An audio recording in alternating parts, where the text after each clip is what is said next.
Parang kasya naman na yung mga mata ko mga be. As gulong nitong sasakyan na to. Pero hindi siya under dyan, kaya naman lalagyan natin siya ng gulong for today's video. Wait lang, nagko-concentrate ako. Ayan na nga bang sinasabi ko eh. May nasipasukan ng person. O yan. Perfect. Nakachambang pumasok. Ayan.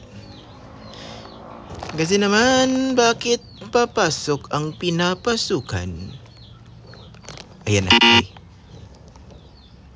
Pumasok ka na be. Para sa ikabubuti mo rin to.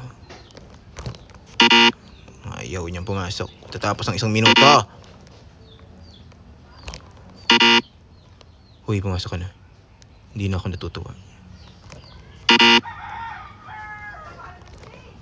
May ano talaga dun eh. May something.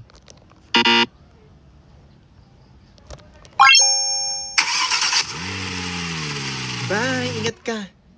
Hindi man lang nagpasalamat to.